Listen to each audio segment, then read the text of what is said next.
It's nice of you to come along. I know Thank you've got to you. rush back to be in a performance tonight. It must have been ironic for you, really, when it opened in London a few weeks ago, to find yourself, as a world-famous animal lover, crossing picket lines of people who were protesting about... Well, I didn't cross picket lines, number one. The pickets were in the front of the theater. We had been locked into the theater doing rehearsals for most of the day, so I never even saw the picketers.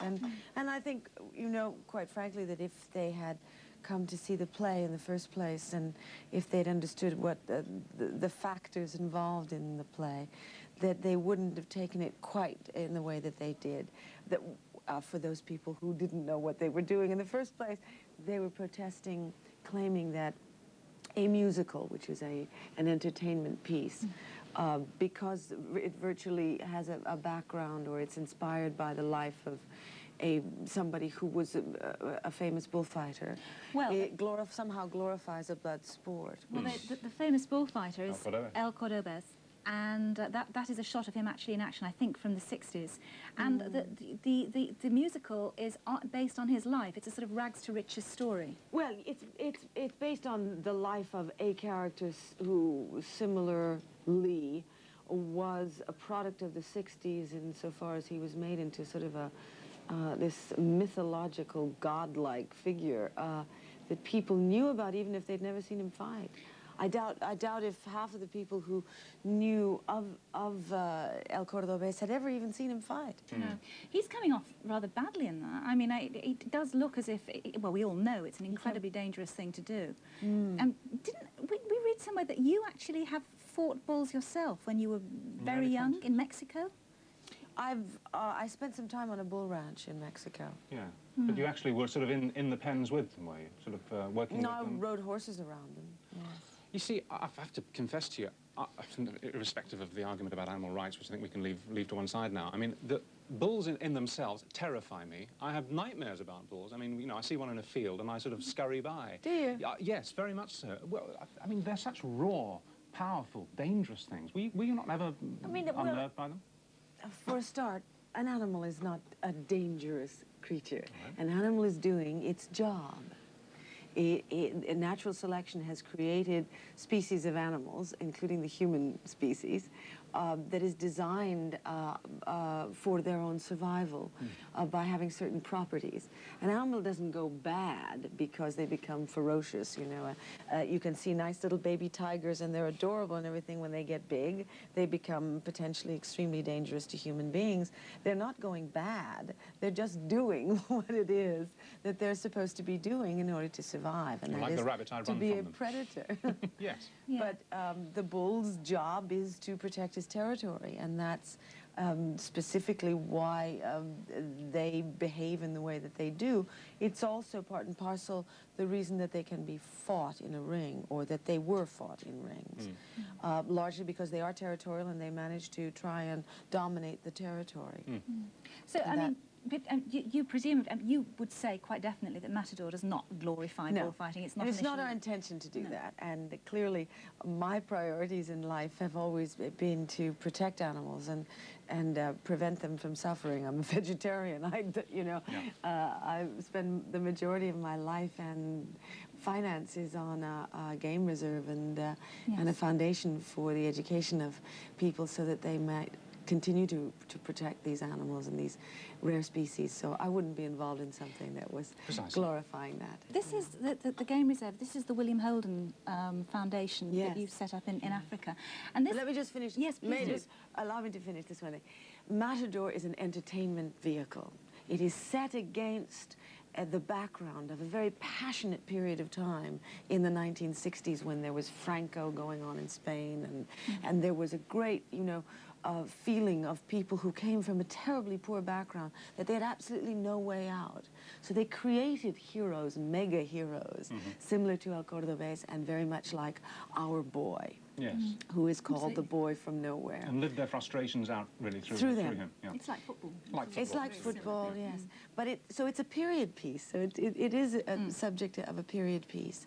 And the music is absolutely extraordinary, and everybody who seems to see it walks out of there saying that they felt emotionally fulfilled because of the passion that goes on the stage. We've heard you talking many times before. We've seen you interviewed many times and read interviews with you where you talk with your passion about wildlife, about, put it in quotes, the animal kingdom. One almost gets the impression, I'm probably wrong, that you, usually am, that you almost prefer animals to people, that you see in them an integrity that we don't have anymore. Aren't they nicer? Don't you think they're nicer? Not as complicated, I suppose. En masse, let's put it now. Well, that's a very simplistic way, an oversimplification of a basic emotion. I'm a great fan of the animal kingdom. They don't have a lot of spokespeople. They can't hire lawyers to defend their rights. And we have lots and lots of people to help other human beings, and human beings help other human beings. Those of us who are dedicated to trying to help these creatures that don't otherwise have a voice, it's not that we prefer them to human beings, but that we appreciate the purity of their design. We appreciate the purity of their intention. I've watched animals killing for food in the plains of the Serengeti, and somehow it's not repulsive.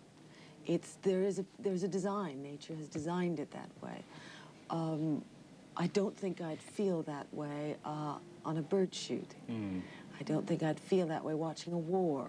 Well, that's because they're not complicated by morality, are they? I mean, you know, we're constantly questioning our moralities in terms of our actions, like a bird shoot or wars, but animals, they're amoral. There's no question of morality involved at all. No, they don't do it for sport. They also don't do it for personal gain, other than to feed themselves. But they obviously do it for territory to some extent, which yes, is, you could say, it's a similar instinct in human beings when well, they are we've fighting made wars. it much more sophisticated. That's one of our more highly evolved instincts, isn't it? Yeah. To make sure that we have enough territory, even if we don't use it. Yeah, I've read that you're particularly fond of elephants. Is this true? Oh, I think they have the most extraordinary social behavior.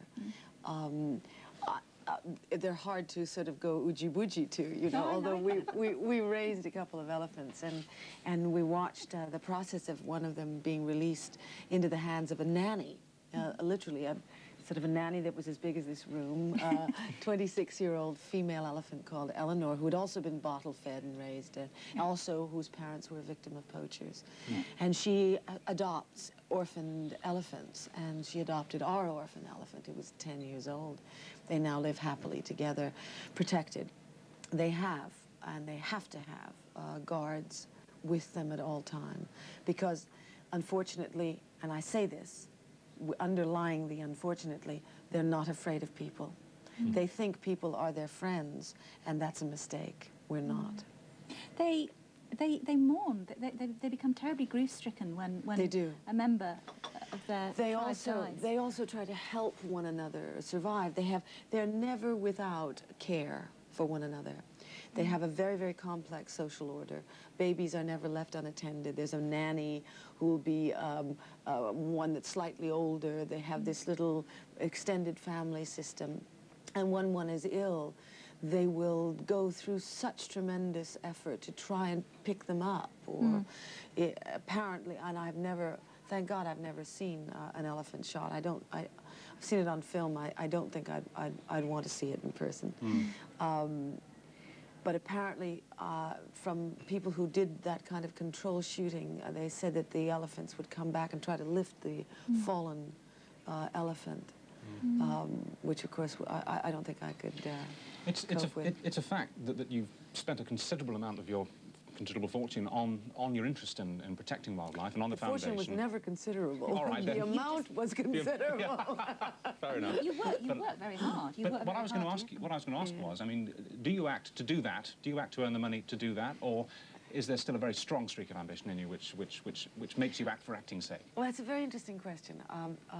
Yes, there's a great part of my income that goes toward maintaining and keeping this thing afloat, and also making it walk on its own. And I do specific work in certain commercial ventures in order to finance it.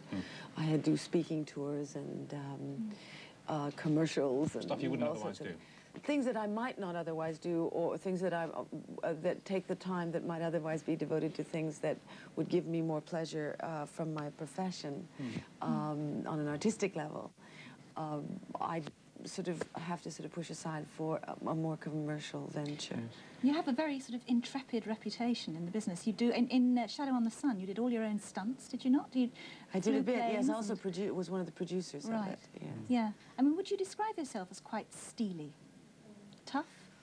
Oh, tough is not. I'm not. That's old boots are tough. I I just think in a profession like yours in Hollywood, you'd have to be fairly tough, I don't strong like that to game survive. very much. No. I think it's really a very unflattering sort of way of having to deal and cope with one's business. I would hope, and it's not always possible, that one doesn't have to put on armor plating in order to go into a business meeting. Sometimes it's necessary, and I like it less and less, I must say. Really? I don't like what that does to people. I don't like what it does to me. I think life is prettier than that. Well, the animals don't do that to you. Stephanie, thank you very much indeed. It was lovely you. meeting you. Thank you very much. Good luck with zipping back down to London for tonight's performance of Matador. Thank you. Nice